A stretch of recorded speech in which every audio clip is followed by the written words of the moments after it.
we are going to learn economics for grade 9 students. Please refer your textbook page number 204. So today we are going to learn about inflation. What do you mean by inflation? When there is persistent increase in our general price levels, that we call as inflation. So what we call as when there is a persistent decrease? If increases in general price level is known as inflation, then what we call for the decrease in general price level, that we call as deflation.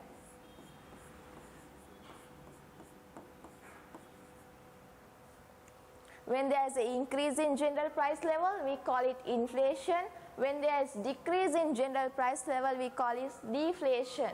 So what is this inflation? Why we are measuring this? Who is measuring this? This is measured by a survey.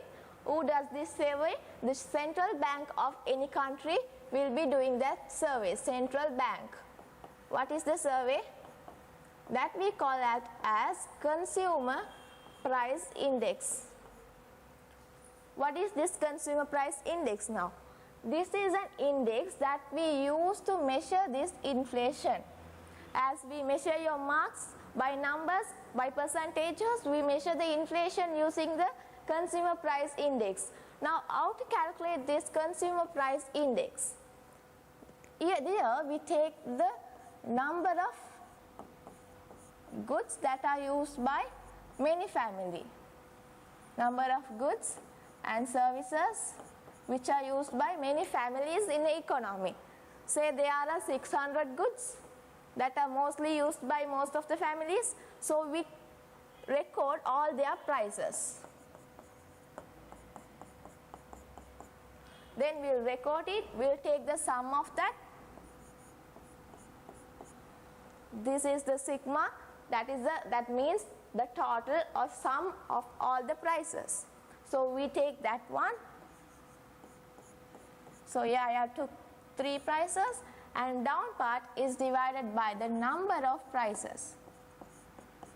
So here we have 1, 2, 3.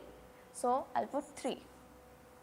That is how you calculate the average price then. If you divide the total by the number, we get the average. So we always convert this average into an index. We convert this average into index. That is how we get the consumer price index to measure what? To measure the inflation. Right. Now in inflation we have 2 types.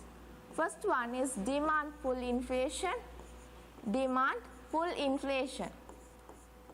What do you mean by demand pull inflation? That means our aggregate demand. Aggregate demand means the total demand of the whole economy. When the aggregate demand is increasing, our prices are supposed to increase. Why? As per law of demand, when demand is increasing, prices are supposed to decrease, right?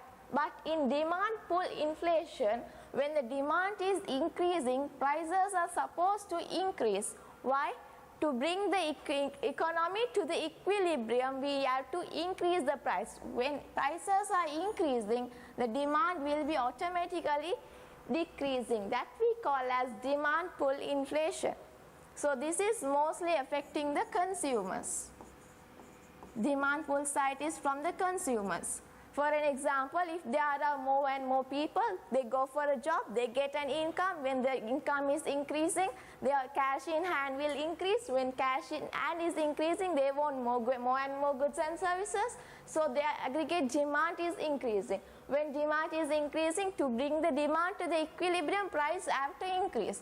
That we call as the demand pull inflation. Second one is the cost push inflation.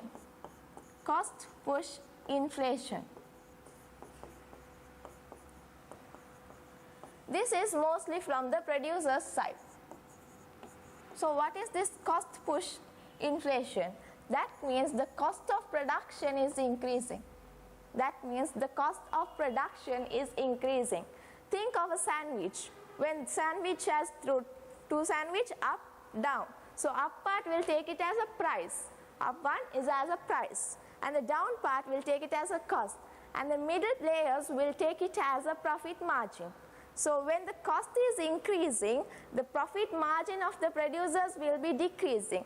That is what we call as cost push inflation. So producers will be increasing their price when the cost is also increasing. That we call as cost push inflation. So these are two types of inflation, demand pull inflation and the cost push inflation. So what are the effects on economy due to this inflation? First one, the prices of the economy will be increasing. When the prices are increasing, the purchasing power of the people will be decreasing. What is meant by purchasing power?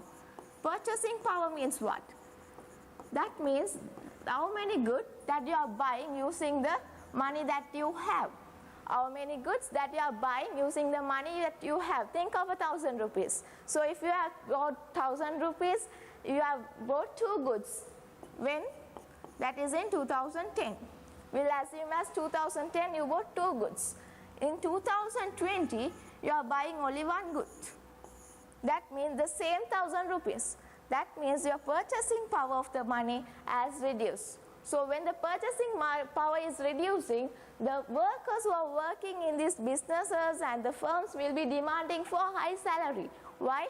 They are having a money but they can't buy the most of the goods. Their purchasing power will be decreasing because of inflation. So they will be demanding high salaries. When there is demanding for the high salaries, there can be conflicts between the employer and the employee. Third one is our exports will be very expensive. Our exports price will be increasing. When the exports price are increases, we can't sell our product to other countries. So what will happen? We won't be having any export demands here. People won't like to buy our product. Our prices are very high.